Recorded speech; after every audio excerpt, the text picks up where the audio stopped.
Hi everybody, this is Kelsey Laushin here with your 5-minute caregiving tip. Today we are going to talk about the Eldercare Continuum.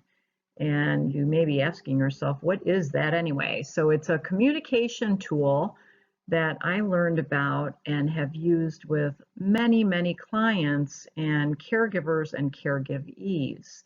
And I want to show you how this can be effective as you are working as a caregiver. So I think most of us realize that there are communication challenges as a caregiver. And sometimes we need some tool or image or intervention that can bring to light the message that we are trying to present to the person that we're taking care of or to other people that we are working with in a caregiver role.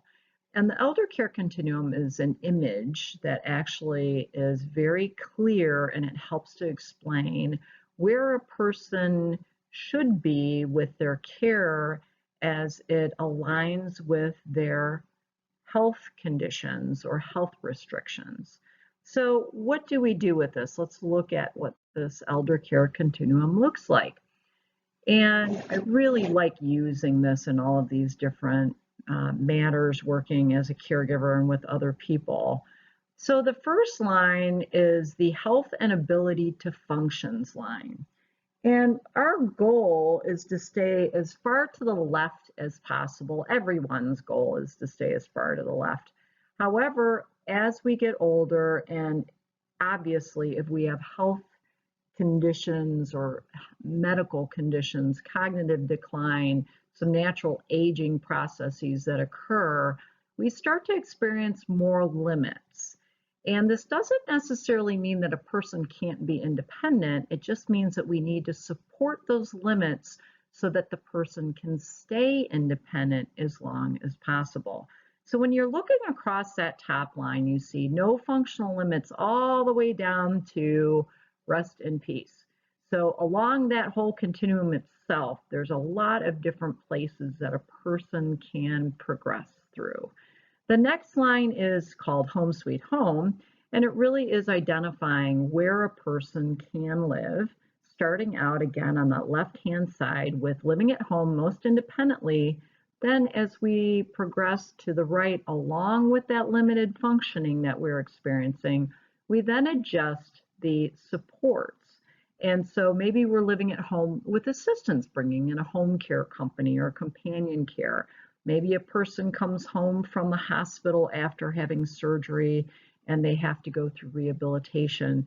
Then maybe they move into some type of senior living community, assisted living, independent living, memory care, nursing home. And then again, all the way down to the right is rest in peace.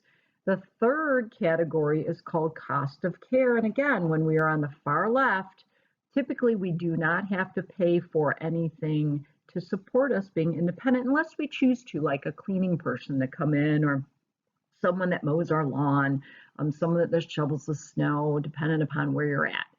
But as the person's functions become more limited again, when we align with that top area, that top continuum, then we see we start to need to spend some more of our private funds, maybe more public funds starting to come into play. And we move along that line to the right, and we can see that as the functions start to diminish, the cost of care goes up.